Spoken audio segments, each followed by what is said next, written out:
تم البدر بدري والأيام بتجري، والله لسه بدري يا شهر الصيام. خلاص رمضان خلاص قرب يخلص، يلا بينا نروح نشتري كحك العيد وأعرفكوا على أقدم محلات موجودة في وسط البلد بتبيع كحك العيد. وأول محل هنشتري منه هو العبد، أقدم محلات وسط البلد للحلويات.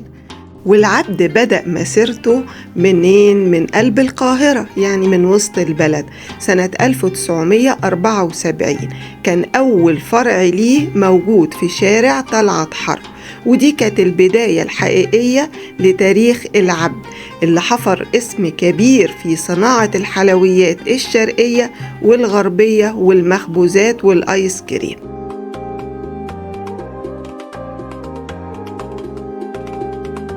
ونتمشى في شارع شريف لحد ما نوصل لحلواني سيمونز، أعرق محلات الحلويات اللي تأسس سنة 1898، وكان الوجهة المفضلة لعشاق الحلويات والمخبوزات الفرنسية الطازجة، وأشهى الحلويات الشرقية والجاتوهات والتورتات والكحك والبيتيفور والآيس كريم والماكرون والقهوة والدنش وحلوى المولد كمان. سيمونز بيعتبر حلواني عريق موجود في وسط البلد، وده كان أول فرع ليه موجود في وسط البلد. ويلا بينا نطلع على شارع قصر النيل، هيقابلنا حلواني النيل أو أحمد عطية. ده محل اتأسس سنة 1928 وبيعتبر موجود في قلب قصر النيل. هو محل صغير كده بس قديم جدا يا جماعة، ومعروف ومشهور في شارع قصر النيل. ولو اتمشينا لشارع الجمهورية وبالأخص في شارع المهدي بالقرب من البنك المركزي، هيقابلنا أقدم مخبز موجود في وسط البلد وهو لطيف وسيلي.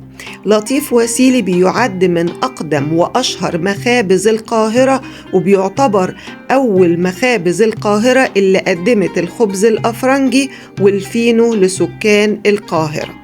ولطيف وسيلي اتأسس سنة 1897 وبيعد من أول المخابز اللي قدمت الكيكات والمقرمشات والفينو لسكان القاهرة. وكمان بيقدم الخبز الإيطالي المشهور بالفوكاتشا، وده طعمه جميل جدا وسعر الطبق فيه 20 جنيه. والحلو في المكان إنه لسه محافظ على جودته رغم السنين، ولسه له جمهوره، وبنصحكم إن انتوا تجربوه.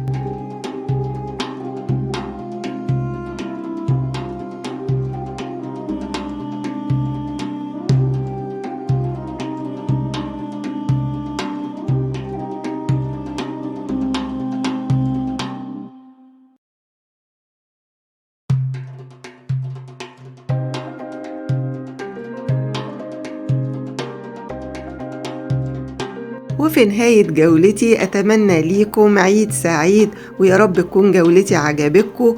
وما تنسوش اللايك والشير للفيديو، وتدخلوا على قناتي تعملوا سبسكرايب وتفعلوا الجرس عشان يوصل لكم كل جديد.